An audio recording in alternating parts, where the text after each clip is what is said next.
बच्चों, आपका अकाउंटेंसी का पेपर 80 मार्क्स का होता है। उसका 10% यानी 8 मार्क्स एक ही चैप्टर से आते हैं, जिसका नाम है cash flow statement. Cash flow statement आपके फुल सिलेबस का सबसे ट्रिकी और टफ चैप्टर माना जाता है। लेकिन अब आपको इस चैप्टर की टेंशन लेने की जरूरत नहीं है, क्योंकि आप आ गए हैं अकाउंट्स मैजिक पर। हमारा प्रॉमिस है आपसे कि ये ही चैप्टर आपको सबसे ईजी लगने वाला है।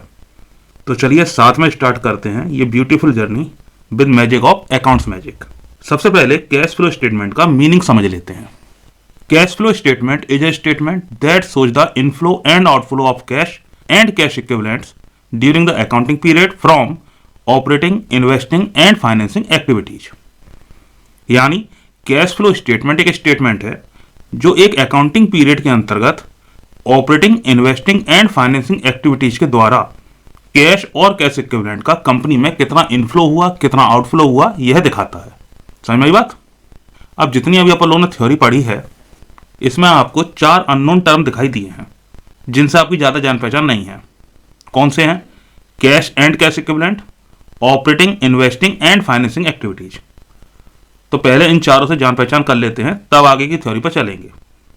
सबसे पहला है कैश एंड कैश इक्विवेलेंट। अब कैश तो आप जानते हो, रुपया। ये कैश इक्विवेलेंट क्या है? कैश इक्विवेलेंट का मतलब है कैश के बराबर। कैश के बराबर यानी इनको कैश ही माना जाएगा। किनको? कैश एट बैंक, बैंक में रुपए जमा है तो कैश ही आप जब चाहो निकाल लो। Cheque in hand, draft in hand. अब चेक क्या है? कैश ही है। बैंक में जाओ, चेक 2 रुपए ले लो। ड्राफ्ट भी आप बैंक में जमा करके रुपए ले सकते हो। शॉर्ट टर्म इन्वेस्टमेंट, जिसको मार्केटेबल सिक्योरिटी भी कह सकते हैं, ये ऐसे इन्वेस्टमेंट हैं या ऐसी सिक्योरिटी हैं जिनको हम जब चाहें तब बेचकर रुपए में कन्वर्ट कर सकते हैं। क्लियर हुआ ये पॉइंट? जान पहचान हुई इससे? Very good. अब एक्टिविटीज का मतलब क्या होता है बच्चों? एक्टिविटीज का मतलब होता है गतिविधियां जो कार्य आपके बिजनेस में चल रहे हैं, उनको एक्टिविटीज कहते हैं। तो बिजनेस में जितनी भी एक्टिविटी हो रही है उनको हम 3 भागों में डिवाइड करेंगे। पहली है operating activities. Operating activities are the principal revenue producing activities of the enterprise. Operating activity वो मुख्य एक्टिविटी होती है जिसके लिए आपने बिजनेस ओपन किया है। जैसे आपने रेडीमेड गारमेंट्स की फैक्ट्री ओपन की है, तो रेडीमेड गारमेंट्स बनाने के लिए सबसे पहले आप कपड़ा खरीदोगे, फिर उस कपड़े को बनाने के लिए लेबर पेड करोगे, बिजली का खर्चा करोगे, और जितनी भी रॉ मटेरियल की आवश्यकता उसको परचेज करोगे, सेल करने के लिए एडवर्टाइजमेंट करोगे, सेल्समैन रखोगे, माल की बिक्री करोगे, रुपए प्राप्त करोगे। तो इन सारी एक्टिविटीज में जितना रुपए आ रहा है या जा रहा है उसको हम लोग ऑपरेटिंग एक्टिविटीज कहेंगे। क्लियर? अब देखो investing activities. Investing activities are the acquisition and disposal of non current assets.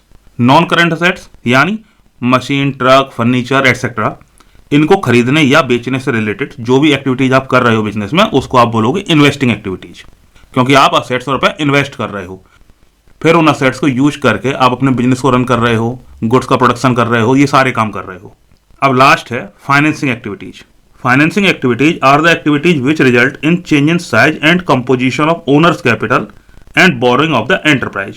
यानी फाइनेंसिंग एक्टिविटीज ऐसी गतिविधियां हैं, ऐसे कार्य हैं जिससे ओनर्स की कैपिटल का कंपोजिशन बदल जाए, यानी कैपिटल बढ़ जाए या घट जाए, और जो आप उधार रुपया ले रहे हो मार्केट से, उस एक्टिविटीज को भी फाइनेंसिंग एक्टिविटीज कहेंगे। तो ये हमने इन चारों से आपकी जान पहचान करा दी है। अब इस वीडियो को 1-2 बार और देखकर इनसे दोस्ती कर लो और अच्छी तरह से इन्हें जान पाओगे। अब आगे थ्योरी पे चलो। Cash flow statement is prepared according to the Accounting Standard 3 revised।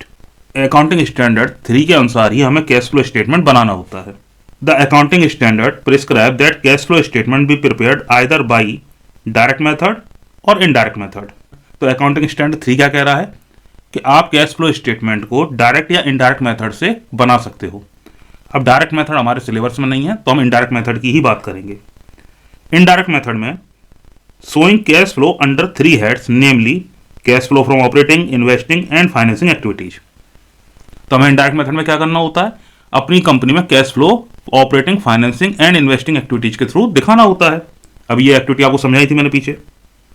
Cash flow statement by indirect method is prepared from the financial statements, that is balance sheet and statement of profit and loss. तो indirect method में हम जो cash flow statement बनाते हैं उनके लिए हमें किन किन चीजों की जरूरत होती है? बैलेंस शीट की और statement of profit and loss की। पूरा statement of profit and loss ना भी दिया हो तो बैलेंस शीट से भी कैश फ्लो स्टेटमेंट बन जाता है। इस वीडियो में इतनी ही बात रखेंगे।